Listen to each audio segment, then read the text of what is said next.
ওম শান্তি। বাবা বলছেন, বাচ্চারা, বাবা নিজে এসে তোমাদের পুরুষার্থ করাচ্ছেন, আর এই পুরুষার্থ খুব তাড়াতাড়ি সমাপ্ত হয়ে যাবে। আর সব বাচ্চারা নিজের পুরুষার্থ অনুযায়ী নিজের নিজের সিটে সেট হয়ে যাবে। যে বাচ্চারা বাবার পড়াকে বুদ্ধি দ্বারা বুঝে সম্পূর্ণভাবে ধারণ করবে, তারাই সম্পূর্ণ হবে। এই জন্য বাবা বারবার বলেন যে শ্রীমত অর্থাৎ পড়ার মূল্যকে বুঝে ধারণ করো, তারপর খুব সহজেই তুমি তোমার লক্ষ্যে পৌঁছে যাবে। এর জন্য বেশি কিছু করতে হবে না। যেমন ছোট এক বাচ্চা তার বাবার কথা অনুযায়ী বাবার আঙুল ধরে চলতে থাকে, কোনো প্রশ্ন করে না, কোনো কমপ্লেন করে না। বাবাকে ভালোবাসার কারণে বাবার ওপর নিশ্চয় থাকে, বিশ্বাস থাকে।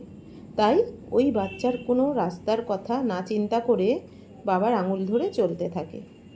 এই রকমই আমাদেরকেও বাবার শ্রীমত রূপী আঙুল ধরে নিশ্চিন্ত হয়ে খুশি হয়ে চলতে হবে। তারপর আমাদের লক্ষ্যে পৌঁছানোর কাজ তো বাবা করবেন। বাচ্চারা, এখন এই দেহতে মোহ মায়া রেখো না। এই শরীর একদম তমপ্রধান হয়ে গেছে। তুমি নিমিত্ত হয়ে এই শরীরকে সামলাও, কিন্তু এর মধ্যে ফেঁসে যেও না। নিজেকে 100% বন্ধনমুক্ত বানাও। স্থূল ধারণা করার দিকে নজর দিও না, সূক্ষ্ম ধারণার দিকে ধ্যান দাও। অর্থাৎ নিজের স্বভাব সংস্কারকে পরিবর্তন করো। তোমরা বাচ্চাদের 100% বাবার স্মরণে অর্থাৎ কোনো না কোনো বিধির দ্বারা বাবার সঙ্গের অনুভব করার পুরুষার্থ করতে হবে।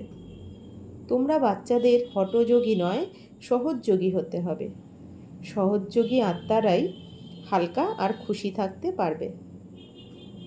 সহজযোগী অর্থাৎ বাবার স্মরণে থেকে বাবার সাথে আত্মিক বার্তালাপ করা আর বাবাকে সঙ্গে রেখে খুশির অনুভব করা। ব্যাস, তোমাদের এই অ্যাটেনশন যেন থাকে যে আমি বাবার শ্রীমত অনুযায়ী অর্থাৎ আমার মন, বচন, কর্ম বাবার শ্রীমত অনুসারে চালাচ্ছি তো। যত তোমরা বাবার শ্রীমত অনুযায়ী চলবে, ততই তোমরা ডবল লাইট অর্থাৎ প্রকাশময় আর হালকা স্থিতির অনুভব করবে। ব্যাস, এর জন্য শুধু নলেজফুল হতে হবে। আর নলেজফুল আত্মাই শক্তিশালী বা পাওয়ারফুল হতে পারবে আর ধারণাও করতে পারবে। ব্যাস, এখন তোমাদের 100% অ্যাটেনশন কেবলমাত্র নিজের প্রতি হওয়া চাই। যে কোনো আত্মা যা কিছু বলুক বা করুক, সেসব কিছু তোমরা বাবাকে সমর্পণ করে দাও। না হলে বাবার শ্রীমত অনুসারে তার সাথে স্নেহ ভালোবাসাপূর্বক হয়ে ন্যায্য হয়ে চলো। কিন্তু তোমরা বাচ্চাদের ভাবনা বা ইন্টেনশন তার প্রতি অনেক শুভ আর কল্যাণকারী হওয়া উচিত। তাই এখন তাড়াতাড়ি করো, নিজের কর্তব্য সম্পন্ন করে বাচ্চারা বাবার হৃদয়ে সমাহিত হয়ে যাও। ওম শান্তি।